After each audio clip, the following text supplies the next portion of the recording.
140 करोड़ लोगों का साथ चाहता हूं मैं। मेरे अकेले के करने से नहीं होगा। 140 आज मैं आप लोगों से भीख मांगने के लिए आया हूं। 140 करोड़ लोगों से 140 करोड़ लोगों से भीख मांगने के लिए आया हूं। मेरे देश को बचा लो, मेरे भारतवर्ष को बचा लो। मेरा भारत बहुत महान है। इस तानाशाही से बचा लो मेरे दोस्त, मेरे देश को।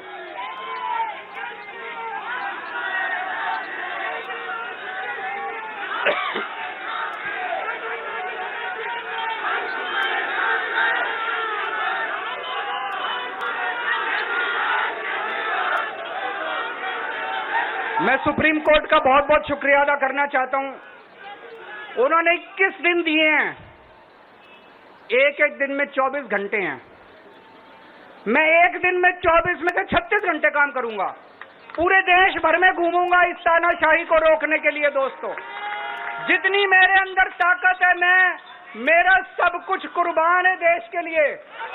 मेरा तन मन धन सब कुछ कुर्बान है मेरे देश के लिए। मेरे खून का एक एक कतरा मेरे देश के लिए, मेरे शरीर का एक एक कतरा, मेरी जिंदगी का एक एक पल मेरे देश के लिए। मेरे देश को बचाने के लिए मैं पूरे देश में जाऊंगा। दोस्तों, अब एक बहुत महत्वपूर्ण बात करने जा रहा हूं, उसको ध्यान से सुनना। ये लोग इंडिया गठबंधन से पूछते हैं आपका प्रधानमंत्री कौन होगा। मैं बीजेपी से पूछता हूं आपका प्रधानमंत्री कौन होगा। आप लोग सोच रहे होंगे केजरीवाल क्या बात कर रहा है, मोदी जी होंगे। नहीं, मोदी जी अगले साल 17 सितंबर को 75 साल के हो रहे हैं। बीजेपी के अंदर मोदी जी ने 2014 में मोदी जी ने खुद ने रूल बनाया था कि बीजेपी के अंदर जो भी 75 साल का होगा उसको रिटायर कर दिया जाएगा। सबसे पहले आडवाणी जी को रिटायर किया गया, उसके बाद मुरली मनोहर जोशी जी को रिटायर किया गया, फिर सुमित्रा महाजन को रिटायर किया गया, फिर यशवंत सिन्हा को रिटायर किया गया। अब मोदी जी अगले साल 17 सितंबर को रिटायर होने वाले हैं।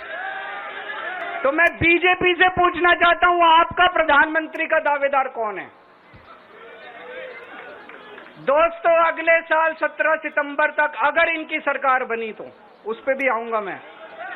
अगर इनकी सरकार बनी तो पहले अगले 2 महीने में योगी जी को निपटाएंगे ये, और उसके बाद मोदी जी के सबसे खास अमित शाह को ये प्रधानमंत्री बनाएंगे। तो मैं लोगों को, देश के लोगों को आगाह करना चाहता हूं, मोदी जी अपने लिए वोट नहीं मांग रहे। मोदी जी अमित शाह को प्रधानमंत्री बनाने के लिए वोट मांग रहे हैं। मैं पूछना चाहता हूं मोदी जी से और अमित शाह जी से, ये मोदी की गारंटी पूरी कौन करेगा? क्या अमित शाह मोदी की गारंटी पूरी करेंगे? जब आप अगर जो वैसे तो मेरे को लगता है मैं भी आऊंगा उसके ऊपर, मुझे नहीं लगता इनकी सरकार बन रही है, लेकिन जो बीजेपी को वोट देने जाएं वो ये सोच के जाना कि आप मोदी जी के नाम पे वोट नहीं दे रहे, आप अमित शाह के नाम पे वोट दे रहे।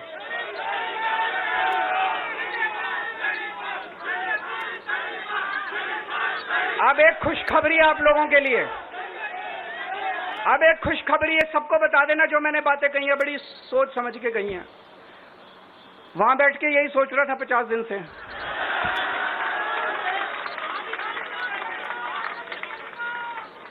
दोस्तों, पूरे देश के मेरे को बाहर निकले हुए 20 घंटे हो गए। इन 20 घंटों के अंदर भी मैंने रात भर में जनता से बात कर रहा था, लोगों से फोन कर रहा था।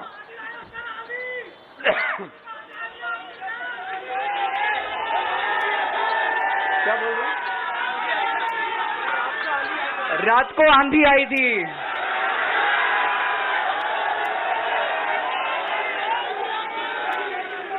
पिछले 20 घंटे में मैंने जो बातचीत करी है, कई बड़े बड़े एक्सपर्ट से बात की, चुनाव विश्लेषकों से बात की, सेफोलॉजिस्ट से बात की, जनता से बात की, फोन पे लोगों से। मेरा अपना आकलन है कि 4 जून के बाद इनकी सरकार नहीं बन रही, मोदी सरकार नहीं बन रही। दोस्तों, अगर मैं गलत हूं तो मेरे को बताना। हरियाणा में इनकी सीट कम हो रही है, राजस्थान में कम हो रही है, कर्नाटक में कम हो रही है, दिल्ली में कम हो रही है, बिहार में कम हो रही है, महाराष्ट्र में कम हो रही है, कर्नाटक में कम हो रही है, बंगाल में कम हो रही है, झारखंड में कम हो रही है। बढ़ कहां रही है? यूपी में कम हो रही है, बढ़ कहां रही है? बड़े एक भी जगह इनकी सीटें नहीं बढ़ रही हैं। मेरा अपना मानना है, और सट्टा बाजार में भी वो जो चल रहा है, इनकी 220 से 230 के बीच में सीट आ रही है, उससे ज्यादा सीट नहीं आ रही है। मोदी सरकार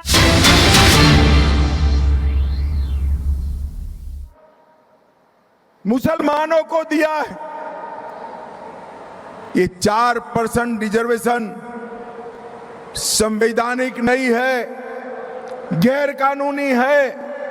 और मुसलमानों को जो 4% रिजर्वेशन दिया है, भारतीय जनता पार्टी को आप 10 से ज्यादा सीटें जिता दो, हमें 4% आरक्षण को समाप्त कर देंगे। और ये 4% आरक्षण जो बचेगा वो SC, ST, OBC में जाने वाला है। भाइयों बहनों, इसके बारे में मेरा एक एडिटेड वीडियो इन लोगों ने प्रसारित किया। मैं बताने आया हूं, रेवंत रेड्डी गारू, झूठ कितना भी फैलाओ टिक नहीं पाता।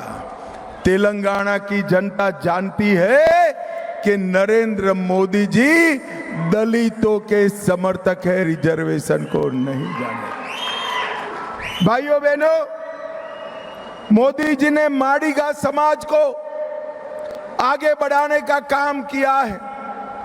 मैं आज यहां कहकर जाता हूं, माला समाज को अन्याय करे बगैर माड़ीगा समाज का आरक्षण बढ़ाकर हम माड़ीगा समाज को न्याय देने का काम भारतीय जनता पार्टी करेगी। भाइयों बहनों, आज मैं यहां कहने आया हूं, ये चुनाव जो है स्पष्ट रूप से 2 खेमों के बीच में, एक इंडी अलायंस जो कांग्रेस की लीडरशिप में चल रहा है, इन्होंने 12 लाख करोड़ के भ्रष्टाचार घोटाले किए हैं, 12 लाख करोड़। और दूसरी ओर नरेंद्र मोदी है, जिन्होंने 23 साल तक इन पर 25 पैसे का भी आरोप नहीं लगा है।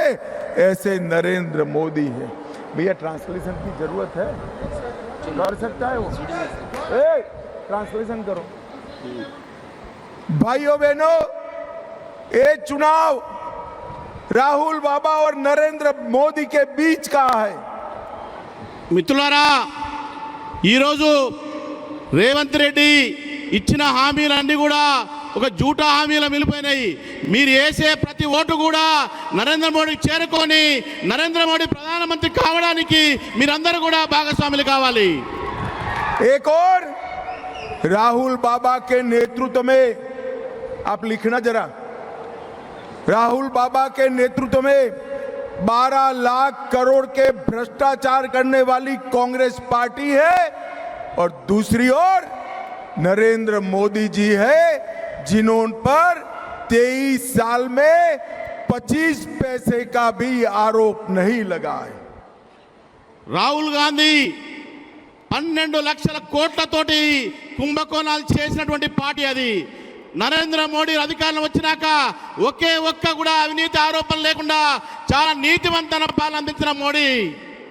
भाइयों और बहनों, आप मुझे बताओ, अयोध्या में राम मंदिर बनना चाहिए या नहीं बनना चाहिए? अरे నరేంద్ర మోడీ ప్రధానమంత్రి కావాలా వద్దా? 70 साल से 70 ईयर से एक कांग्रेस पार्टी राम मंदिर को रोक कर बैठी थी।